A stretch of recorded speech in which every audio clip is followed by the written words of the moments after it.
All About Agatha, the podcast dedicated to reading and ranking every single mystery novel written by the Queen of Crime, Dame Agatha Christie. I'm Catherine Brobeck. And I'm Kemper Donovan. And this week we are doing a Poirot novel. What is it, Kemper? This is Dumb Witness. Yes, I think it might be 6th of 9 Poirot novels that we have in a row now. But who's counting? Someone is, apparently. This one was first published at the end of 1936 in the U.S., actually, as a serial in the Saturday Evening Post under the much better title of Poirot Loses a Client. And then it was titled again as a serial in the UK in the beginning of 1937 in February as Mystery at Little Green House. So you will notice that neither of those titles is Dumb Witness, which we'll get into, but I think is a little bit of a dumb title. See what I did there? In any case, they were both published in book form a little bit later on July 5th, 1937 in the UK by, of course, Collins Crime Club, and then later that same year in the US by, of course, Dodd Mead, but in the US the title remained Poirot Loses a Client. I'm just going to put it out there right now. I was not a huge fan of this novel. This novel originally existed as a short story, which is something that Mr. John Curran discovered and expounded upon in his fantastic book, Agatha Christie's Secret Notebooks, which we have talked about before. And we will certainly touch on that when we're talking about plot mechanics, because it is published in Mr. Curran's volume, and it's a pretty good short story. And I think that it's a not all that great novel that got expanded from a short story. So it's not quite part of the publication history since the short story wasn't published, but we may as well just put that right there up front, that there is an unpublished short story called The Incident of the Dog's Ball. So yeah, moving on. Let's talk about our victim, Catherine Brobeck. Who is she? Our victim is Miss Emily Arundel. She's an elderly spinster, and she's the owner of Little Greenhouse, which is in Market Basing in Berkshire. She has a history of ailments, I suppose, including some liver problems, some jaundice. She's very yellow. Yes, she's right. Supposedly, she ultimately dies from that, but not before first having a dangerous fall down the stairs, which easily could have killed her first. So the question is she murdered?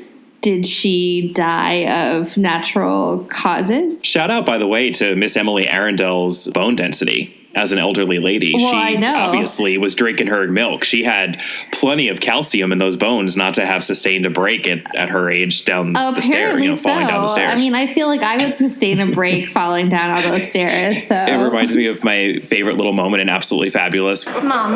Yeah? Patsy's got osteoporosis. She has the lowest bone density on record. Oh, cheers. Well done, darling. Well done. She is just gristle clinging on to bone powder. One can only live on cigarettes and cocktails for so long. Well, she did eat a chip in 1972. There's a lot of reference made to that chip in 72. It might have been 73. I'm not sure. Have you eaten something? No, not since 1973. In any case, let's talk about our suspects.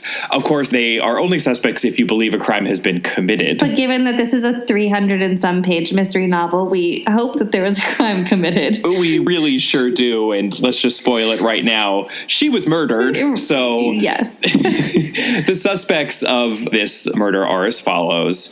First, we have Mr. Charles Arundel, who is a dashing, conniving young con artist and Emily's nephew. Very much the ne'er-do-well. He's always out of money and has a history of forgeries and the like.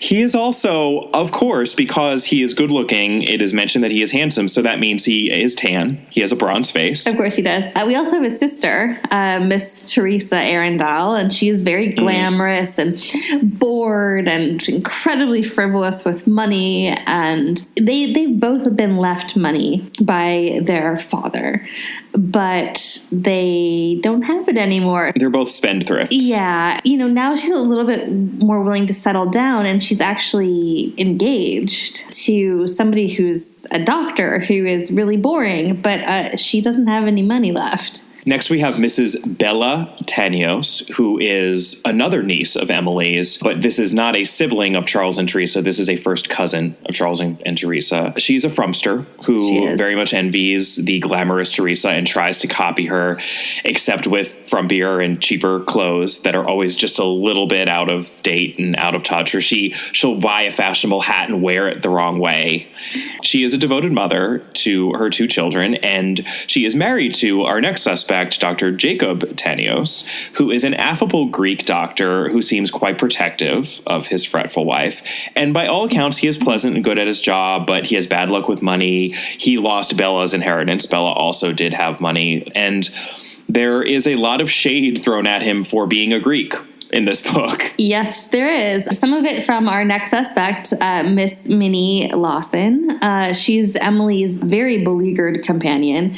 She just seems to be like all mousy nerves and like meek asides and willing very much to be put upon by Emily. I at least was waiting the entire novel for that mask to be ripped off. Right. The mask of meekness and unintelligence. And I'm just going to spoil matters right now and say that was no mask. No, it wasn't. I kept thinking it was 2. There's maybe one flash of a moment late in the book where there's something else there, but it's minor. It's minor. She really is as she seems, which I appreciated because I feel that the character wearing a mask and acting this way has appeared in so many Christie novels before, so I appreciated that given that we read a short story entitled The Companion, where we are led to believe that perhaps companions might not be all that they appear to be. Absolutely. I certainly was expecting a twist. Absolutely. Next, we have Dr. Rex Donaldson, and this is Teresa's fiance, who we mentioned earlier, and the younger of the 2 town doctors. He would love to be a brilliant, nationally known expert in... We don't really have to get into it. I certainly don't want to. Glands. But glands of some kind. Glands. That's right. Glands. Yeah. Ductless glands, I believe. Yes. Yeah. And then we have Ellen the maid, who I guess she's not really a suspect because she's never actually presented as a suspect, but she is in the house when all of this goes down. So in theory, she should be one. She should be a suspect. Never underestimate the help. Right. Let's talk about the world as it appears to be here. We open on Miss Emily Arundel as a well-off old lady. She was once the second of 5 children, but she's now the only surviving child of the late General Arundel, and her only relations are these 2 nieces and 1 nephew, to whom she has left her estate if she should pass away, and she really might, because she's got a history of liver flare-up. She's well over 70. She sees the village doctor, Dr. Granger. This is the older doctor within the village. She's been told to watch what she eats so as not to provoke her liver ailment. She also takes some over-the-counter liver aids to keep that ticker ticking and keep on keeping on. She's more or less fine, even though she has her bouts of ill health. And she spends her days playing with her wire-haired terrier, Bob, and chiding her companion, Minnie, and just tending to her gardens in her beautiful Georgian home on the edge of Market Basing. Life is pretty good for Miss Emily Arundel. Right. So on Easter weekend, her 3 relatives, along with Bella's husband, come to stay at Little Greenhouse. And each in turn finds some sort of way to basically ask Emily for money, like an advance on their inheritance, more or less. Mm-hmm. Suffice it to say, each in turn is rejected by her. But the first person to do so is Charles, and he's been rejected before, asking the same thing. And part of the reason he's been rejected before is he was thrown out of Oxford for forgery and forged checks under Emily's name. And he's pretty much unrepentant about the entire thing. Of course, she's not going to give him money. And basically, Charles tells her that if she continues to be such a cheapskate, someone's likely to offer. And in turn, Teresa essentially is not going to get any money because Emily thinks she's frivolous, and Bella is not going to get any money because Emily thinks her husband is a foreigner. So, on that Easter weekend, everyone's still at the house. They're all in bed. Emily can't sleep, so she gets up in the middle of the night to go downstairs, only to go flying forward at the top of the stairs and fall all the way down. The entirety of the house wakes up. They find her crumpled at the bottom of the stairs. But as we mentioned, amazing bone density. Oh, cheers. Cheers. Well done, darling. Dr. Granger, says she's only banged up. It's crazy that nothing worse happened to her. He can't believe it, but obviously everyone is relieved. So what made her fall? The now awakened occupants of the house blame it on a ball that belongs to her beloved Bob. The ball should have been put away in this desk drawer where it belongs, and apparently it wasn't. So everyone is blaming the fall on this dog's ball. Right. This would be the incident of the dog's ball that was the title of the original short story. Right. The only person who maybe doesn't blame it on Bob is Emily Arundel, who recuperates in her bed. And she does so while just fixating on the fall. And so after stewing about this for days, she writes 2 letters. One goes to her lawyer, Mr. Purvis. The other letter goes to, who else? Monsieur Hercule Poirot. We're almost given a little bit of a clue within this first section because as Emily's goings on are being narrated in the third person here, we do watch her actually put away the dog's ball in the drawer that day. Funny thing, when Catherine and I were discussing this novel before reading it, Catherine said, oh, this is the last Poirot novel that Captain Hastings narrates, except for, of course, our final novel, Curtain. And I started the novel and I was like, Catherine, I think you're wrong because this novel's in the third person, only to be faked out by this beginning section of the first couple of chapters. Once this letter gets sent to Mr. Poirot, we then go into a Hastings first person where he says, this was my best approximation after the fact of what happened up until the point when I got this letter. We saw this before in the ABC murders. I hated it then. I hate it in this novel. Well, it doesn't. Here's what it does. It makes the entire book exceptionally repetitive. Oh my God, is this book repetitive? I don't understand structurally why that seems like a good idea, because you could pick up the book where Captain Hastings starts narrating it. You absolutely could, and that of course is where the short story begins. The short story begins with Poirot receiving a letter in his rooms, and Hastings is there too, which is how so many of those short stories begin. And it's great.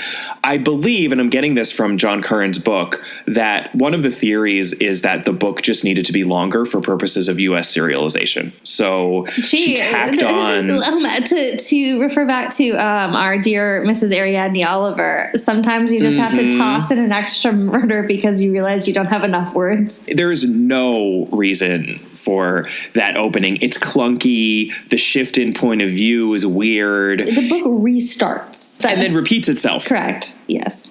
Because we cut to our dear Hercule, who receives this letter on June 28th.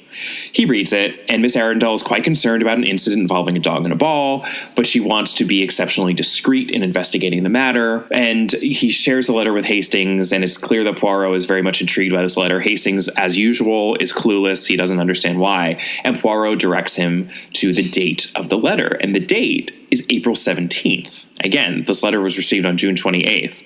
That's curious. So Poirot decides to go down to the town and investigate, and Hastings loves a good drive out in the open air. It's summer after all.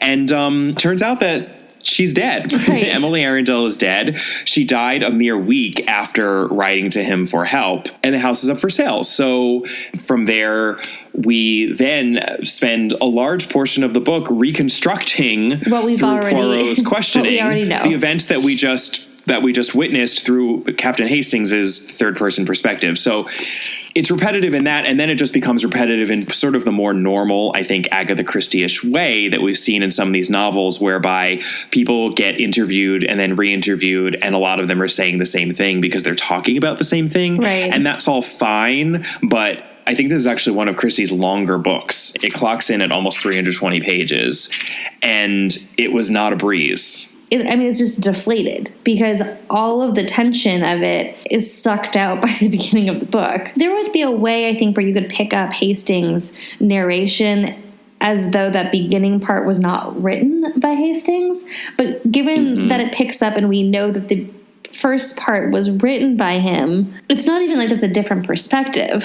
It's very clunkily done, but let's get into what happens, because when they do arrive in Market Basing, Poirot and Hastings pretend to be house shoppers, and they get an order to view Little Green House, which we've mentioned is for sale. And at that point, they take an extensive tour and find out through Ellen, through the maid, that Miss Arundel left everything, house included, to her companion of 1 year, Miss Lawson, fully excluding all of her relatives from her estate. They also meet Bob the dog, who talks. Hastings, of course, loves, since he is essentially the human version of a dog. Well, no, and we also get Bob's internal thoughts. Oh boy, do we, which I believe one reviewer described as embarrassing. It does not necessarily work so well. It is not her best writing. However, and we are just going to take the slightest of detours here into the real life of Agatha Christie, because you will notice this book is dedicated to Agatha Christie's dog, to dear Peter, most faithful of friends and dearest of companions, a dog in 1,000. But actually, dear listener, this is not the first book that Christie dedicated to Peter the dog. She dedicated that rotten book, her words, The Mystery of the Blue Train, to him nearly 10 years earlier in 1928. And just to jog your memory on that one, that is the one that she had to force herself to finish in the aftermath of her disappearance and all the troubles that she had with the breakdown of her first marriage. And it's worth reading that dedication. It's as follows: to the two distinguished members of the OFD, Carlotta and Peter. And Carlotta was Christie's faithful secretary, aka Carlo. And the OFD was this private joke between them, standing for the Order of the Faithful Dogs. And they used it to figure out which of their remaining friends were still loyal to them after the whole debacle of the disappearance. So there were those who were within the OFD. And Peter actually really did mean a lot to Agatha Christie as the companion that she relied on during that really dark time. Janet Morgan, who did a very authoritative biography on Agatha Christie, had, I think, something so sort of poignant just to say about the influence of Peter on Christie and how important he was to her. She said, Christie felt herself entirely alone. All her love and comfort, she believed, came from a dog, Peter, a wire-haired terrier Rosalind had been given when they moved to Sunningdale. Years later, when Peter was ill, Agatha told her second husband that, though her sorrow might appear foolish, it would not seem so to someone who understood what it was like to have a dog as the sole source of companionship and consolation. So the best thing I got out of this book was actually thinking about how much Agatha Christie loved her dog, and the fact that she wrote this book. She expanded it from a short story into a novel while Peter was still alive. Sadly, Peter died in 1938, only 1 year after this book came out, and I don't really know how old he was, but he obviously was alive in 1926 when she disappeared, so he had to have been at least 12, so he clearly had a nice, long life as a dog. Let's celebrate that love of man's best friend. That we can definitely feel that in this book, and it kind of might be the best thing I have to say about it. We can, and we can all be warned that if Agatha dedicated a book to Peter the dog, be wary about reading that book. This is very true. This is very true. So after this extensive house tour, Poirot and Hastings meet with Dr. Granger, the doctor who attended to Miss Arundel, under the guise of writing a book about General Arundel. And the doctor explains about her liver condition and how it suddenly got worse and how she definitely died from that, nothing at all suspicious going on. And he directs them to Miss Peabody, who is the village busybody, for more information about General Arundel. And Miss Peabody totally knows right away that they are not writing a book about General Arundel and that they're just fishing for information. And she gives Poirot the lowdown on each of the aforementioned suspects and notes how suspicious it is that Emily blocked them all from inheriting when she didn't even seem to like her companion, Miss Lawson, all that much. Back at Little Green House, after all of that, Poirot then gets the servants to reveal that they were the ones who mailed the letter to him, only finding it after Emily's death stuck in her paper blotter. Apparently, even though Miss Emily Arundel was a smart woman, she was also a bit forgetful, so it was not out of character for her to stuff something into a pocket and just forget all about it, which is a little curious given that this was a letter written to a famous detective about thinking she was murdered. So that's when we get to plot credibility, that's an issue. Yeah, it's an issue. And then also, by the way, at this point we're now 100 pages into this book, and now Poirot's like, well, there was probably a murder here. And it's a little bit like, well, I would hope so, because otherwise we've been reading for a long time. Well, and there's a lot of tedious back and forth between Poirot and Hastings, wherein Hastings doesn't believe that there's a murder and Poirot is insisting that there is a murder. And it's so tedious because we're reading a murder mystery, so we know that ultimately there's a murder, and we know that Hastings is always wrong. So let's just get on with it. I liked the Hastings Poirot back and forth. If we're going to give merits to anything in this, I enjoy any sort of Hastings Poirot repartee, but You know, I would normally say that this book broke me of that. I actually reached my limit, and I was annoyed with the extreme obtuseness of Hastings in this one. It passed the point of believability for me. This is the first time I said, you know what? I want less Poirot and Hastings. you know, you've said that before, and then we're disappointed when Hastings disappeared for a while. So I know, I would just watch what you're saying here.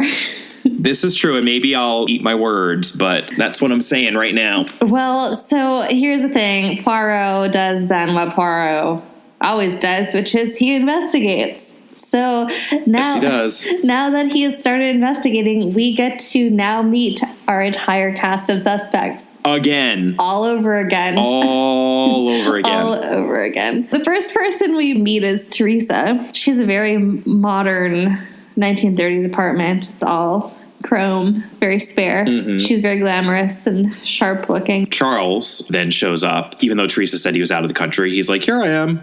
And he admits to Poirot that, in fact, he knew the will was changed. And then he tries to convince Teresa that she also knew. Mm-hmm. He says that he told her, but we can tell that something weird is going on there. Right. And so they end up then sending Poirot off to go meet with Bella Tanios, who Poirot discovers is this horribly fretful person. They're essentially living hand to mouth in this hotel before going back to Smyrna. She's originally very fearful for her husband because she believes that Emily must have written Poirot a letter essentially accusing Jacob Tanios of trying to kill her. And then they meet Dr. Tanios as well, and he's jovial but concerned about his wife, and he seems disappointed about the outcome of the will but not devastated. He seems to have moved on.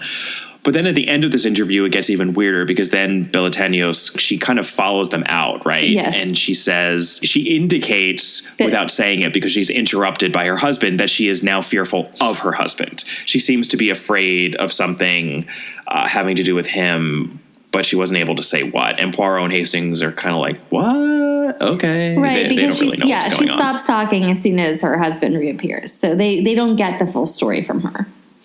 Right. And then they get to talk to Miss Lawson, who lives in a very, very crowded flat in London now. And she's inherited, a lot of money. It's like £400,000. I think it's just shy of £400,000, yeah. So then finally, Poirot and Hastings also visit the sisters Tripp. That's Tripp with two P's. They are two village spiritualists in Market Basing who Miss Lawson swears by and who she forced poor Emily Arundel to dine with. And they both insist that shortly before Emily's death, she had an aura about her, and that there was sort of this ribbon coming out of her mouth that was part of the aura. And Miss Lawson was there too, and she says she also saw it, and that the spirits were trying to speak from her mouth. So that's interesting. Let's talk about the world as it actually is, Catherine. And as is sometimes the case in a Christie novel, we've got some red herrings to get through, don't we? Oh, we do. Let's just say this. Most of the book is red herrings. Right. And by the way, to give the book credit, Hastings at one point does make reference to how many side issues there are in this case. He does. Which is almost the exact terminology we use. We call them side plots. I mean, this is a tried and true part of the Christie mystery puzzle, right? It's separating the side plots from the main mystery plot. So some of these are better than others. There certainly are a lot of them. I think if the repetition hadn't been an issue, we wouldn't be as irked by the number of them as it sounds like we both were. But in any case. Red herring number 1. Money has gone missing from Emily's desk over the Easter weekend. A number of people know about this. The servants know about it. Presumably Emily did. Miss Lawson knows about it. What is the solution to this? The solution is Charles stole a few pound notes. And we pretty much know this early on.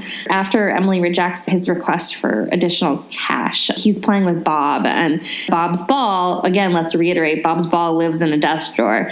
But the adjacent desk drawer also has a wad of cash in it. So, he just takes them. Red herring number 2.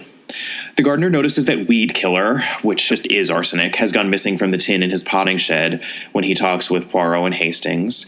And the solution there is that it did indeed go missing because Teresa Arundel stole it while contemplating murdering her aunt. Right. So we're going to spoil right now. Teresa didn't do it, but she was thinking about it, and then she decided, no, I'm not that psycho. In fact, Charles Arundel also thought about it, but he did not go as far as stealing the actual arsenic. However, he did think about it enough that he doesn't use the word arsenic when he's describing various poisoning methods to Poirot and Hastings. Right, and a corollary to this red herring is the fact that we're told that their mother was a famous possible murderess, that she was acquitted, but under dubious circumstances, of this infamous murder. Well, so perhaps there's bad blood in these two.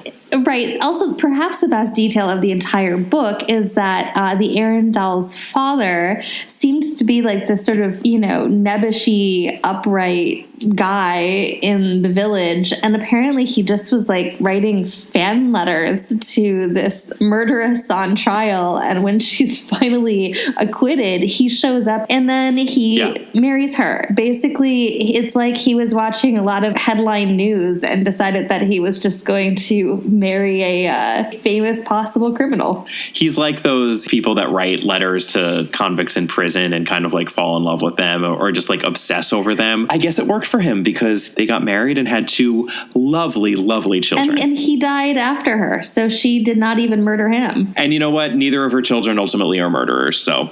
Correct. Maybe she really was innocent. Possibly, although her children are... They're pieces of work. Let's put it that way. They're pieces of work. All right, so red herring number 3 is that there was a lot of visiting going on since they were all freaking out about what Emily Arundel was going to do with her money, and they all needed money, but the visits turn out to not be of any importance whatsoever in solving this mystery. None. Then red herring number 4 is the original fall. Because it seems like a much bigger deal than it is because of the whole dog and the ball nonsense. It has nothing to do with the way that the murder was actually put into motion. Right. Like, it's not... Right, and so... It really has nothing to do with it, right, which is so frustrating. And it's a double red herring because Emily Arundel's dying words are about a dog and a picture being a jar. And that's what the servants hear. And Poirot, takes very little time to realize that, in fact, this means a seemingly hideous ceramic jar in the living room that has a quirky painting of a dog that is trapped outside all night. Well, and you know what's funny? According again to Christie scholar John Curran, it wasn't on a jar. It was actually a picture that exists in Agatha Christie's home in Greenway. So the theory is that perhaps it was an inspiration for the novel. Great. So we got that picture to blame.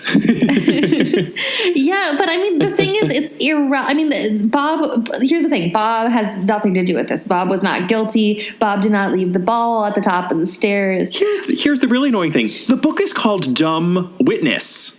As though the dog witnessed the crime. As though the dog witnessed a murder, right. which is at least it could be interesting. It could be used to interesting effect. It would at least be creepy or atmospheric if we know for sure that this dog that can't talk witnessed the murder. The dog didn't witness the murder. The dog neither witnessed the murder that seemed to have to do with its ball. Right. Nor did the dog witness or have anything to do with the way that the murder was ultimately enacted. So the title Dumb Witness is just completely irrelevant. So, yeah, I mean, the red herring is Bob has nothing to do with this. With anything. No. Yeah. All right, so actual clues, Kemper. Yes, actual clues. All right, let's talk some actual clues. So Poirot pretty much immediately realizes that Emily fell down the stairs because a nail had been hammered into the wall across from the stair banister, which means that someone had obviously put one end of a piece of string around the head of the nail and then stretched it across to the banister, thereby creating a tripwire. When pressed on this, Miss Lawson, whose bedroom is right by the top of the stairs, remembers the sound of hammering, and then she also remembers seeing, in the reflection of her mirror in her room, a woman bent on the steps in the middle of the night in a dressing gown with a large brooch on that dressing gown and the letters T.A. in that brooch. And she also knows that Teresa Arundel wears just such a elegant brooch. So, what is the deduction here? Well, first of all, that sounds very convenient, but... Well, and also, what person wears a brooch on their dressing gown? A, who wears a brooch on their dressing gown? B, who chooses to set up a tripwire in the middle of the night next to an open bedroom door when the person who lives in that bedroom is sleeping in it? And C, no. But, in any case... The deduction here is that either Miss Lawson is lying or Teresa Arundel was the one who set up Emily for a fall, which would seem to indicate that she was the one who ultimately murdered her, even though she didn't die from that fall. Or, wait a second. Again, where did she see this woman, this brooch, TA? That's right, in a mirror. So possibly when she said that she saw TA, does that mean that the letters were reversed and the brooch actually read AT? But then we don't have anyone within our story who has the initials AT. Or do we? That'll be another clue. Just keep that one in mind. Oof. All right, so actual clue number 2. Emily takes some tinctures, I guess, for her liver ailments, for digestive ease, including the sort of over-the-counter magic Dr. Lothbarrow's liver capsules. Liver pills are totally like a thing that people would pop to make themselves feel better. A general health aid. Yeah. They're kept in the dining room to be taken with a meal. Our deduction here is beware of any kind of capsule that can be emptied out and that is kept in a public room, because guess what happens? Mm-hmm. They can be meddled with. Do we need to bring up the chocolate box and those gargantuan chocolates that were stuffed with? I know. Stuffed with like 80 pills. These chocolates are delicious. Wow, it doesn't taste like there are 75 pills in this chocolate. All right, actual clue number 3. And this is one that we've seen before in Christie, which is the introduction of some element of spiritualism that seems fallacious and ridiculous, and which, of course, is not a spiritual phenomenon, but which has a rational explanation that turns out to be key to solving the mystery. So here, the spiritualist sisters and Miss Lawson were not wrong about seeing this aura and this ribbon coming out of Miss Arundel's mouth. The deduction, and this really is the hardest to swallow, pun not intended, maybe a little intended, but I guess if we are medical doctors or we have a lot of spare time to consult medical handbooks that we might have left on our shelves after reading The Mysterious Affair of Styles and figuring out how bromide powders dissolve in solution, we might pick back those books and take a look-see at what might cause something to look as if it were glowing coming out of a person's mouth. And phosphorus actually causes illumination. It caused her breath to glow, apparently. It does make sense that phosphorus as an element, phosphorescence is a version of luminescence. I don't know if it would exactly appear as a glowing ribbon coming out of someone's mouth, but I suppose if they had a lot of breath coming out there, I suppose a really astute medically trained reader might know that this just might be a case of phosphorus poisoning, especially because phosphorus poisoning also causes jaundice and liver failure. So in one who had already been suffering from jaundice and liver failure, it is an ingenious means of poisoning, since it just seems as if poor Miss Arundel died of natural causes due to her previous existing condition. There is a corollary clue to this, which further enhances its ridiculousness. And that is that apparently when phosphorus is within one's breath, it smells really bad. Like garlic, apparently. It gives off a garlicky smell, just a really strong odor. And there is this clunky bit of information we're given during the interview with Dr. Granger, in which we find out that Dr. Granger has no sense of smell. But I underlined that when I came across it and wrote in the margin, clue, because it's so clearly a clue. It is not laid in there with the usual finesse that we come to expect from No, it's otherwise Dame just Agatha. like a really weird thing for Dr. Granger to just tell Poirot. To be like, yeah, by the way, I can't smell. So that would be how the phosphorus poisoning slipped by the doctor's notice, since he did not notice the garlicky smell. And I suppose no one else did either. She'd had a curry at dinner. Sure. So, I suppose it could have just been a strong smell in general.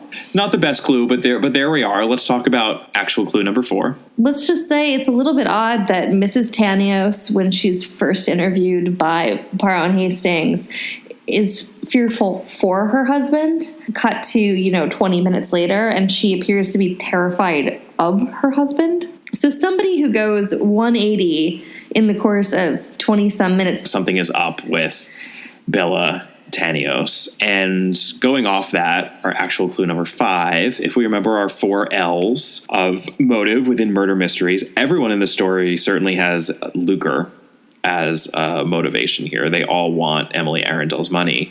But there's really only one person who has a little bit more than that. She's got some jealousy. She's got some resentment. Loathing, one might say. Yeah, some loathing. So she's got a little bit of loathing to add to that lucre. And that, of course, would be Belatanios. And then our final actual clue, which would be number 6, has to do with that mirror business in the brooch. Because we mentioned that if Miss Lawson is telling the truth and she saw TA in the mirror, that means the brooch read AT. And we said, well, no one seems to have the initials AT. Well, let's go back to one of our beloved novels in which this was a fresh idea, Peril at End House. Beware the nicknames of any major character within a novel. And we do know that Bella's mother was Arabella Arundel. So chances are Belatanios' name is actually Arabella Tanios, i.e.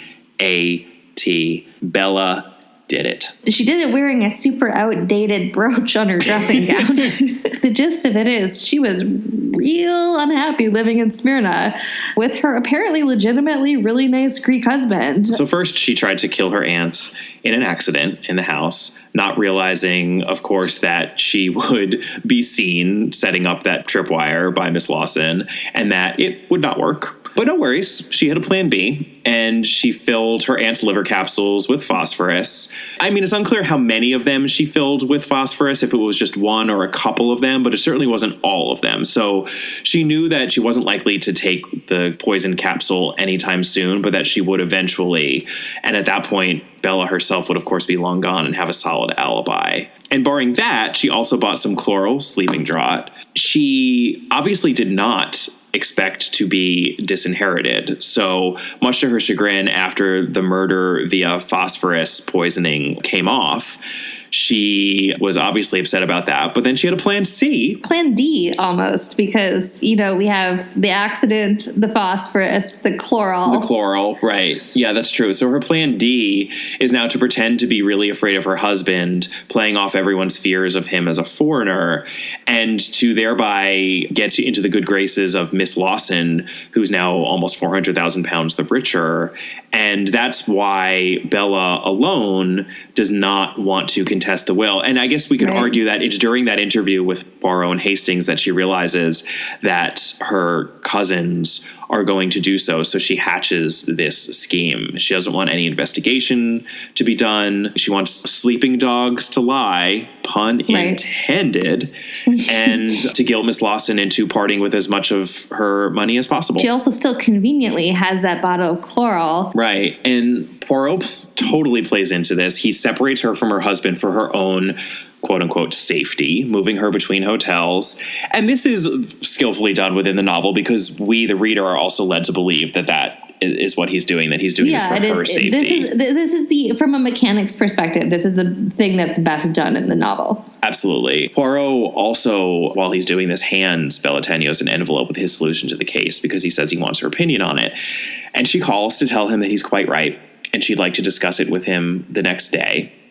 And the next day, Poirot gets a call from a hysterical Miss Lawson who says that the hotel found Bella's body in bed, dead from an accidental overdose of chloral, her children having been sent away beforehand. Essentially, yes, Monsieur Poirot, the extra-legal justice provocateur extraordinaire, has struck again and provoked her into killing herself. One, it would be better for the children, and two, his client throughout this entire thing has been Emily Arundel, and he does not think that she wants any scandal. Yeah, she wants no drama. The funny thing is, of course, Poirot has never met the woman, so... Right.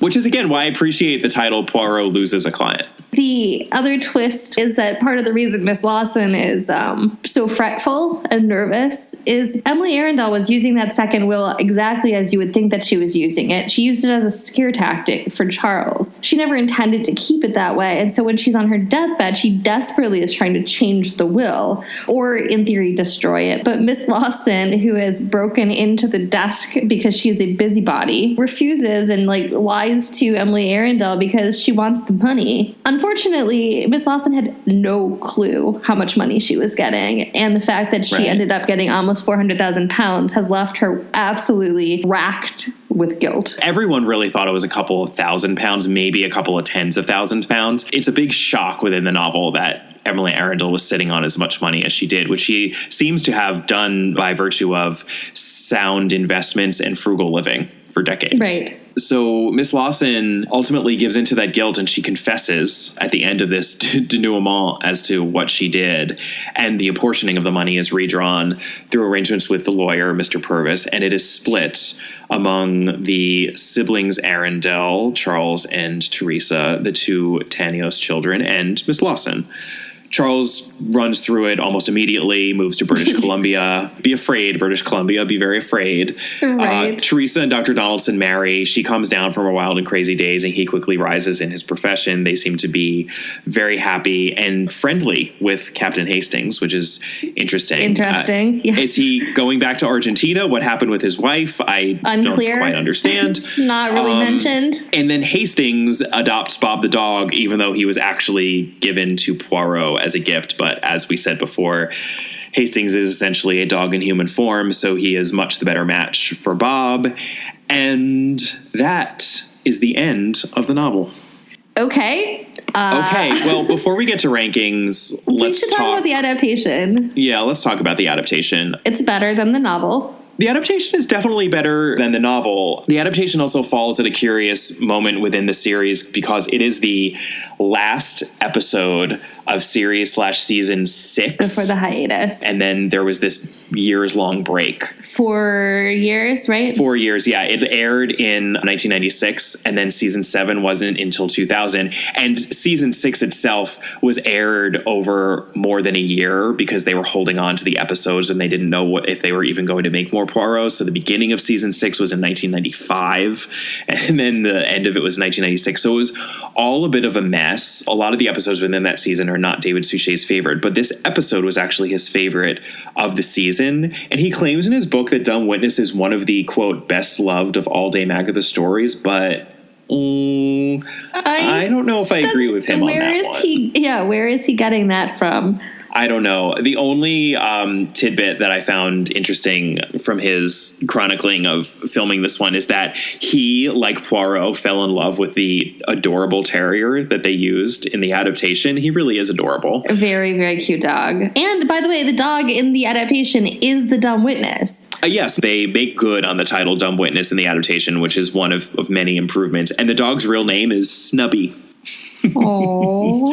He also had good things to say, and I do agree with him, even though we acknowledged how silly it is. The special effects sequence in which Emily Arundel dies is actually kind of creepy and well done. Yeah. The way that the adaptation visualized her death and the phosphorus coming out of her mouth and forming a halo around her was certainly much better than what I envisioned when I was reading the novel. But I will say this, and this is actually, I think, will be a good transition into plot mechanics, because this I thought was by far the smartest change to the story within the adaptation, and it points to one of the biggest weaknesses of the plot mechanics. So where else could be discovered this phosphorus?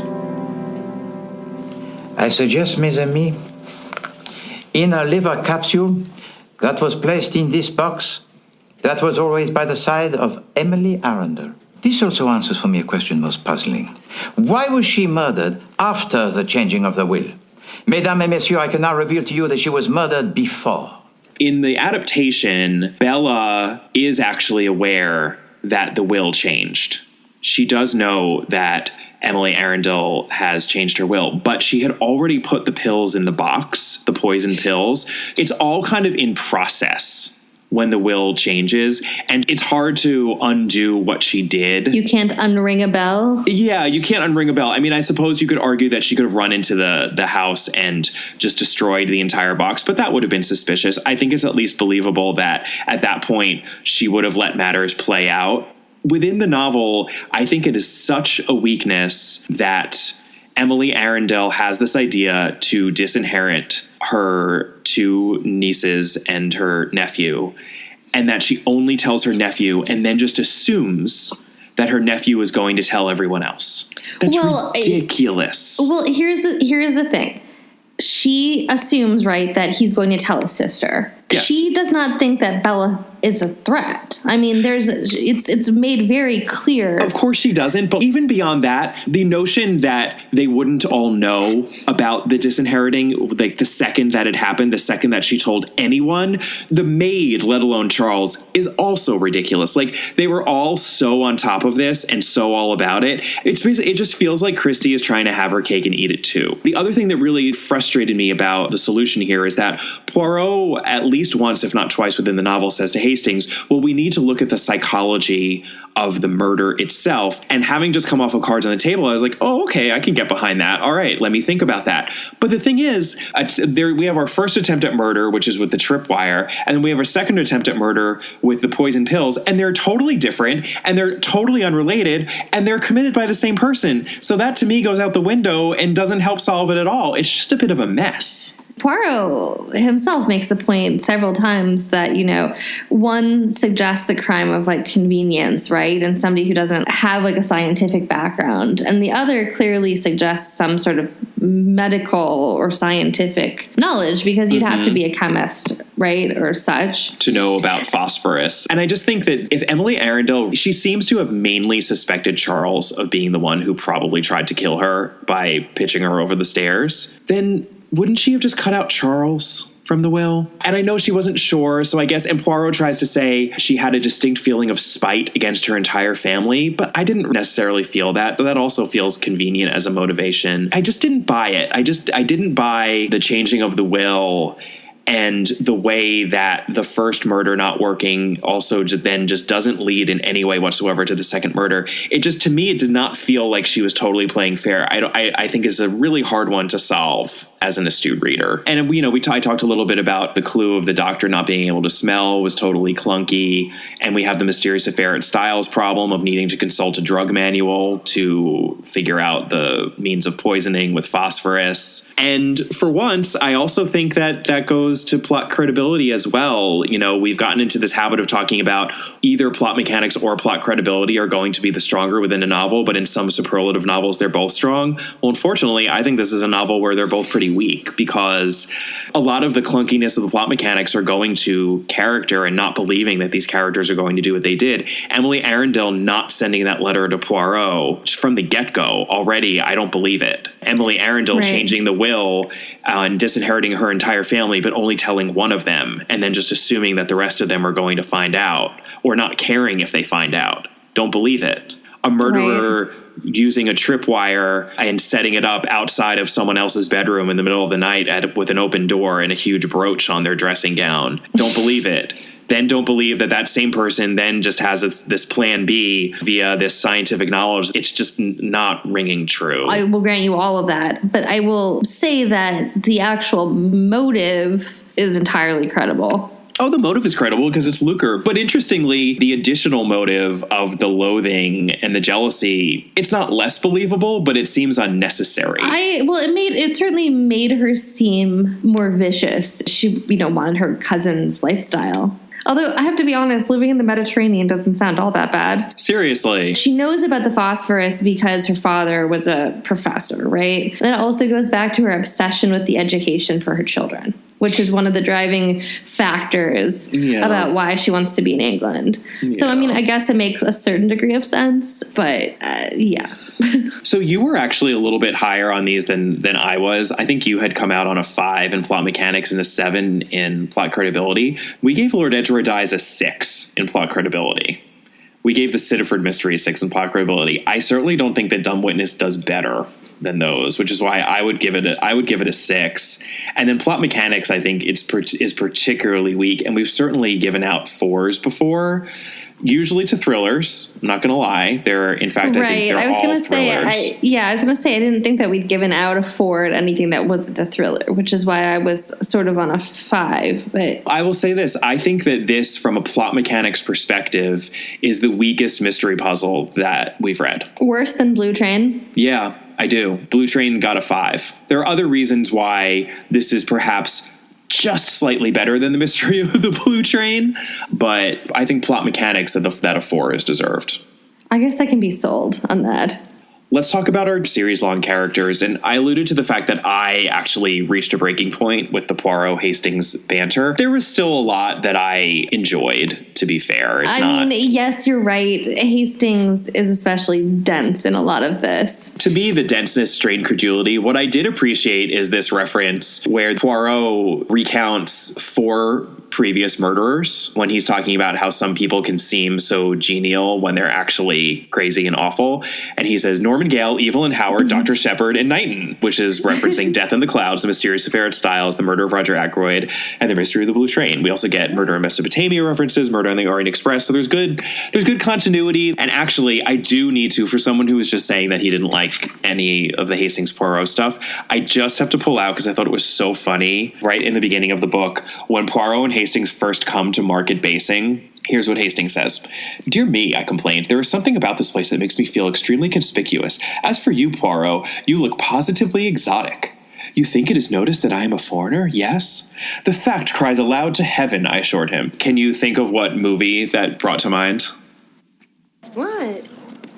Nothing. You stick out like a sore thumb around here. Me? What about you? I fit in better than you. At least I'm wearing cowboy boots. Oh, yeah, you blend.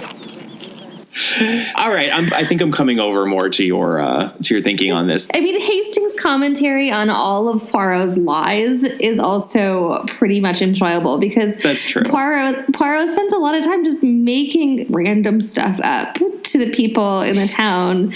I appreciate all of that. I appreciate all of Poirot's fake family members. Yes, I would give it a 6. Will you agree to a 6? The tedium, I think, is still takes it down for me, but yeah, that's fine. All right, let's do a 6. And now let's talk about book-specific characters, because this is bad. Yeah, it's bad. To me, this book felt like a major step back. And I think this is where the fact that she was expanding on a short story really hurt her, because I think she just added a lot of fluff. And a lot of it is telegraphed in a way that I really didn't appreciate. Like, Charles is supposed to be charming, right? So charming that people just let him get away with all of these sort of crimes.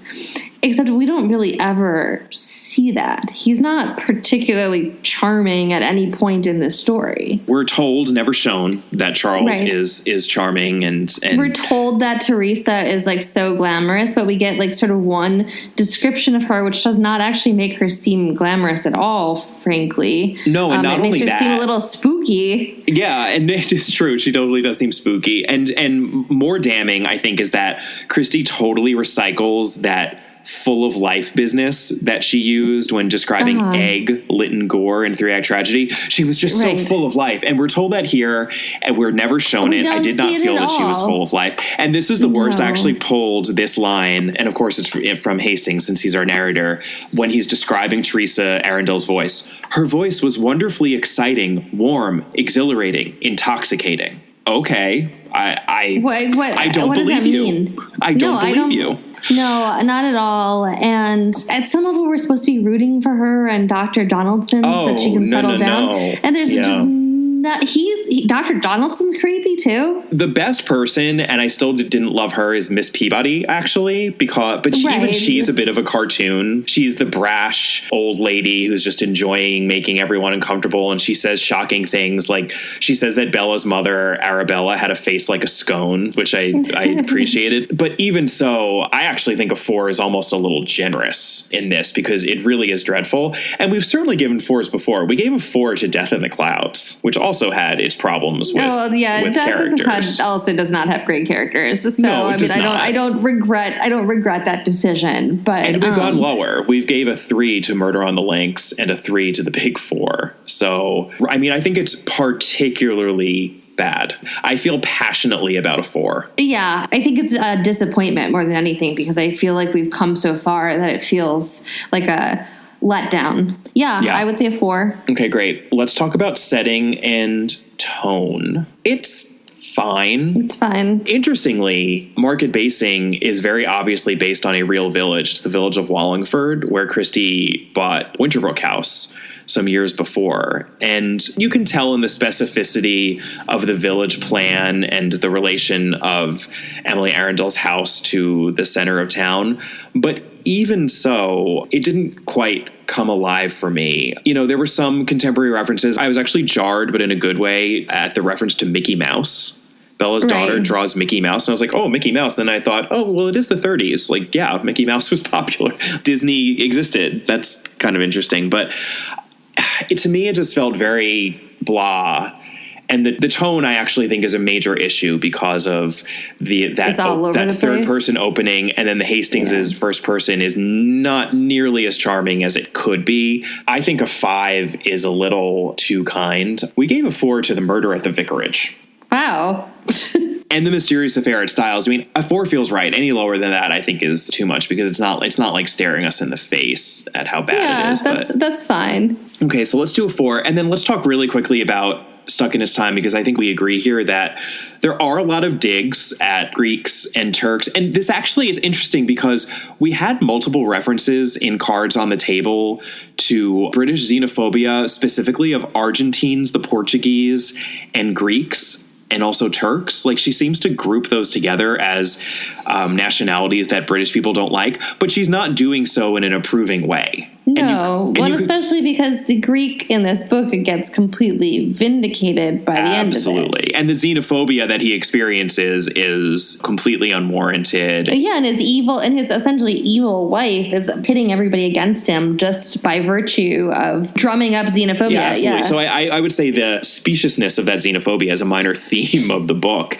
We do get a casual N-word as a chapter heading, and it does also appear within the book. But well, it's part of an expression, which I actually had to look it up because I will be honest, I was like, yikes. Yeah. But a relatively commonplace expression. Of the time. Yeah. Right. I have a hard time sort of giving any deduction for that as jarring as it is. We're agreed on giving this one 0 deductions. Yes. So that gives us a grand total of 4 plus 6 plus 6 plus 4 plus 4. So 24 points. And interestingly, that puts Dumb Witness in a 3-way tie, so we need to figure out where we would place this, Catherine, with The Murder on the Links and The Mystery of the Blue Train. It seems accurate. It does seem accurate, and here's what I would say. I think The Mystery of the Blue Train should remain the lowest ranked of those 3. Okay. I think that Dumb Witness probably fits in between them. I could go either way on that. I know. But that seems right. So we're putting it ahead of The Mystery of the Blue Train, but behind The Murder on the Links. That puts Dumb Witness in 16th place. That is 16 of 21. Maybe the best way to put it is that the only mystery puzzle ranked lower than Dumb Witness is The Mystery of the Blue Train. After that, in 18th through 21st place, we have Why Didn't They Ask Evans, The Seven Dials Mystery, and then, of course, The Big Four and The Secret of Chimneys tied for last place. This is ranked really low, and I think that is warranted. Apologies to anybody who really rides for this one. Which I don't think anyone does. I mean, we both had a vague sense, right, that this was one of the lesser valued Christies before rereading it. In the context of other Christie mysteries. This is not a successful one within the larger context of Christie mysteries. Correct. Agreed. All right, well, that is Dumb Witness. Join us next time for a short story episode. We will be covering the Listerdale Mystery. That is the titular short story within the Listerdale Mystery short story collection. That's another 1930s short story collection of Christie's. We already covered one story from there, Philomel Cottage. Mm-hmm. And just to give you a heads up, our next novel will be Death on the Nile. Oh, very exciting. That in mind. Very exciting, with 2 adaptations. Of course, our Suchet and then our rather well-known 70s glossy adaptation. Not to mention a third upcoming. And a third upcoming, so we will have to do another special on the fly episode of that Kenneth Branagh delight when it comes out in a movie theater near us. And in the meantime, we would love to hear from you. You can always email us at allaboutthedame@gmail.com or find us on Twitter at allaboutthedame. You can find Catherine at Brobcat or find us on Facebook. Our Facebook page is All About Agatha and our Instagram is All About Agatha. If you should so desire, please take a moment to rate and review us. We really appreciate all those who have and encourage everyone to do so. It helps others find the podcast. And we will see you next time. Bye. Bye.